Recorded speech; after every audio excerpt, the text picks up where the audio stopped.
Lezel embarked on a journey not just of survival but of rediscovery, one rooted in spirituality, self love, and the courage to dream again. Now, full time mom, writer, and self proclaimed wild heart, Lezel has transformed her pain into poetry that speaks to the soul. Lezel, my warrior, how are you? Good morning, Ntsako. I'm well, thank you. How are you? I'm excellent. I'm excellent. I think a lot of us can relate to a degree that turning point in life. You know, that one moment that where everything felt like it was crumbling down. Talk to us about that level of grief. I mean, just talk to us about what happened around that time. Those few words that you just spoke,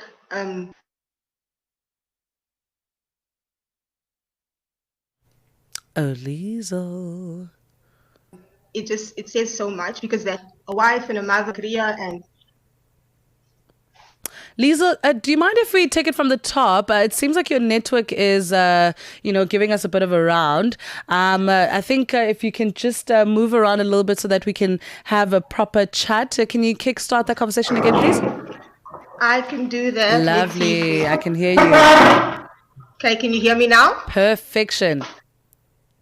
Yeah, like I was saying, I think what you just said there is exactly what happens. You know, one moment you're a mother and a wife and you've got a job and, you know, you're doing the everyday things and you take so much for granted. And the next moment, everything is turned upside down. The rug is pulled out from under you. Everything that you used to know, everything that you've planned for your life is just disintegrated into nothing, and you kind of have to start from nowhere, become a new person because your entire life has changed.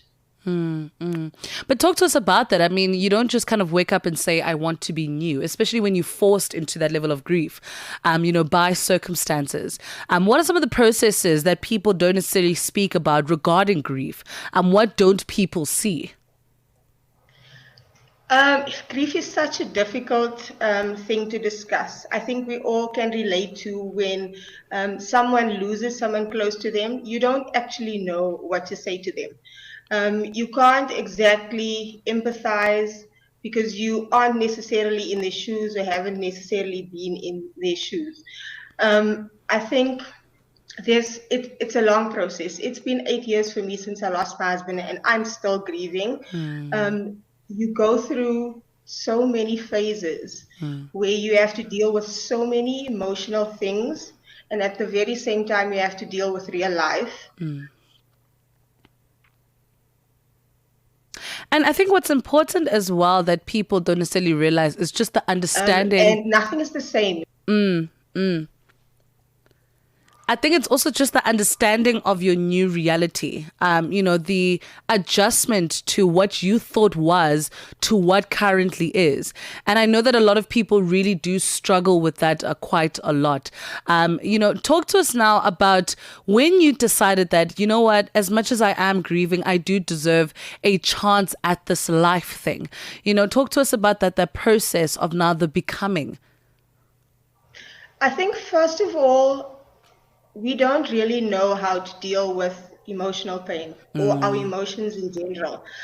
We are very logical, cognitive in our minds all the time, and a lot of the time outside of our bodies, where we're living in this world and you're not within yourself. You don't necessarily feel everything that you are going through.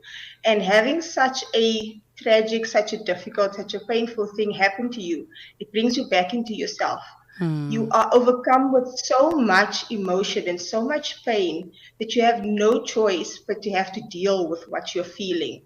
And you really then have to give yourself that time, give yourself that empathy, that compassion.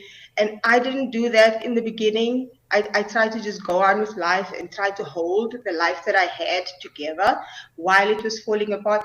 And you can't do that. And a lot of the time, people don't understand the space that you need. They don't understand how to hold you emotionally, hold space for you. And you have to kind of find that for yourself. And losing my husband at such a young age made me really become aware of my mortality. So I had to decide if life is so fragile,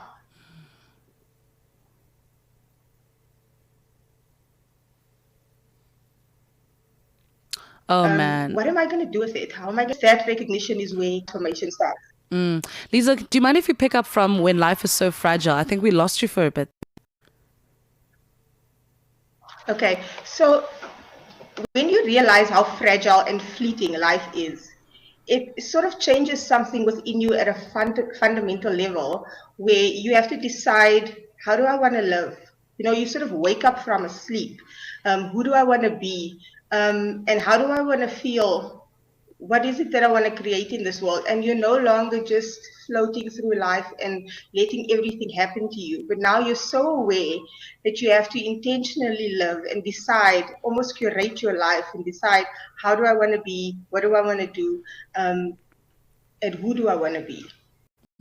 And it's also kind of realizing that if death is the ultimatum, right? It's where we're all going to go. You realize how we take advantage of the time that we currently have. Because I'm pretty sure there are things that your former husband wanted to do. There are dreams that he had that kind of just went.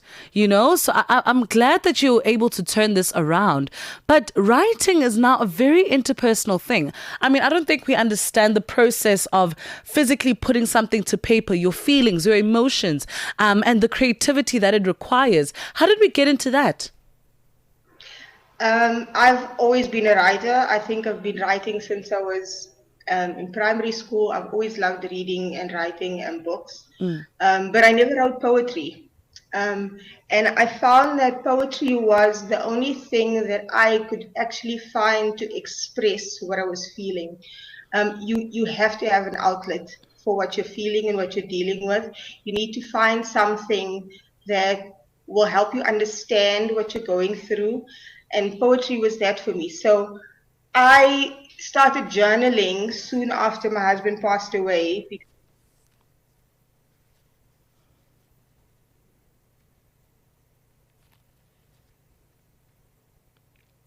I think we're going to give Lezel a moment to come back to us. The sound is not really favorable. We're going to give her a moment so that we can have a meaningful conversation. It is 6:30 Central African time. Let's take a short break. Parlez-vous couramment le français? Êtes-vous passionné par la radio? Et êtes-vous qualifié pour travailler en Afrique du Sud? Envoyez-nous votre CV et votre 3 minutes démo en MP3 à @channelafrica.co.za pour avoir une chance de rejoindre la famille Channel Africa. Si vous n'avez pas de réponse après 14 jours, cela signifie que vous n'avez pas été retenu. Channel Africa, la perspective africaine. Africa is moving faster, smarter, further. The conversations are changing. The questions are deeper. The voices are stronger. So, we ask ourselves, what should Africa sound like now? Not louder, sharper. Not more noise, more meaning. Something powerful is coming. A new standard for the conversation. A new rhythm for the continent. I love it. I love it for us. Oh my goodness. Please join us as we celebrate. The African perspective is evolving. Catch it all next month, Monday to Friday, from before sunrise until long after sunset, only on Channel Africa. Wake up with Oasis. Welcome back to it. It is a 6:32 Central African time, and we're in conversation with Lezel Simons, and we are talking how to turn grief into purpose. So you said that shortly after your husband passed, or transitioned rather, you started journaling. What was that process like? It must have been very interesting. Interesting is one word. I would say it was very vulnerable. I had never expressed myself the way I had then because I had never felt the depth of emotions that I had felt at that time ever before. And that those words somehow turned into poetry. I don't know where it came from. I can't honestly say. I think your soul, your heart finds a way to express itself when it absolutely needs to express itself. So this was not a conscious decision, a cognitive thing that I just decided, okay, I'm going to start writing. It was just something that started flowing through me uninterrupted, that I couldn't stop, that I needed on such a deep level. And how did we now make the decision to publish what we're doing? Because I can't imagine the world knowing what's in my journal. I cannot even see that happening. So it must be such a... It's absolutely scary. It's terrifying. Yeah. But I think something calls to you, something beyond yourself calls to you and says, this is something that I need to do. It's actually interesting when 2020, when we went through COVID and lockdown and all of that, I had so much time on my hands and I was writing all the time. And a friend of mine had actually said, Lezel, you should put your writing out there. Someone out there needs to hear what you have to say. And then I had no idea about publishing. I'd never done it before. I'd never thought about it before. And I just decided, okay, I'm going to self-publish. We've got time on our hands. Let's see how this goes. And I think within a few months, I had put together the collection and I had self-published the book. I am so proud of you. And what is the reception? I mean, imagine now your family actually getting a sense of what's going on in your heart, in your mind. What is that experience like? I was absolutely nervous to have people, my thoughts and my feelings, because I needed someone to listen. I needed to put my thoughts and things somewhere. And you write because you don't feel that other people will understand, which I think is also one of the reasons why I wrote poetry, because it can be very abstract. You can be very creative with the way that you bring across a message. My close family were really encouraging and really excited because they have also known that it's something that I've always wanted to do. But you put it in the back of your mind, like, it's not practical. I can't do that. Who am I? I'm not a writer. I'm not worthy of being an author. So you kind of put it in the back of your mind. But I was really surprised I had become part of an online community at that time. I think we were all spending so much time online. And I was surprised by the reception that I had received from so many people across the world. People that were experiencing the same thing, like-minded people, people that shared my sentiments on life and experiences. And I think that was very encouraging for me. And even to this day, I think I'm still nervous. I've written 3 books now, and I'm still nervous for the people closer to me to read what I write, because I'm not just writing about myself. When you speak or write about yourself, it obviously affects everybody else that you're connected to, the way they see you, and now seeing how you see yourself. And I mean, also, you can never come back from that, right? So it's a perception that you are consistently living with. You can't come back from you being seen that way. They will always have either one, empathy, or will always give you that bombastic side eye, you know, for actually coming out and talking about the hard stuff. Because not everyone also welcomes the hard stuff that easily. You know, what can we look forward to regarding your writing? You know, are we doing more of it? Where are we now, even with the grief? I am so excited. I have been writing a memoir. I decided that poetry is not something that a lot of people understand, and you know, not a lot of people read poetry, and obviously I would love for that to change. But I felt like poetry was a way for me to express myself, that I could bring across emotion. But I actually, at this point in my journey, I need to, for myself, be able to express the experiences that I have had and what I've learned from it in a different way. And so I am writing a memoir, and I was encouraged by my dad, who's also just recently self-published a memoir. And I think in layman's terms and in everyday language, when people start to see what it's really like to grieve, they can empathize on a new level in a different way. And reading and writing just helps us to see life else's lens, and then we can maybe put ourselves in their shoes. And I think it changes things for all of us, even if it's not conscious. On a subconscious level, you then interact with someone differently, you show a little bit more kindness, a little bit more patience. So I am writing a memoir.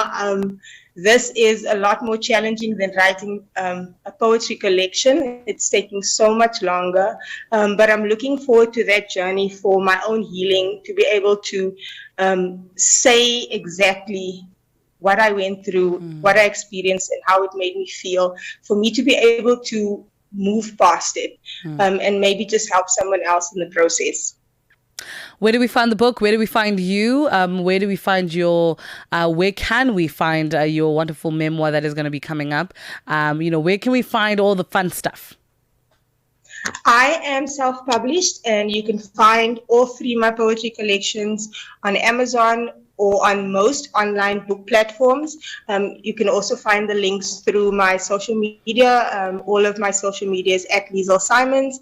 And I will probably be publishing through the same channels for my memoir.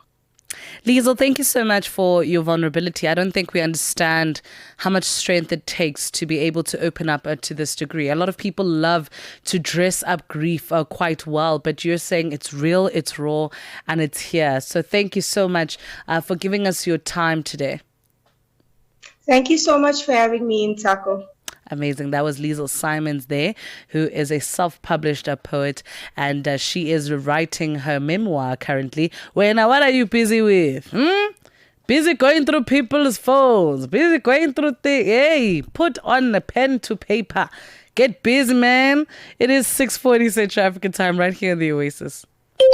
Stay tuned to Channel Africa. Stream us on our new and updated website, channelafrica.co.za.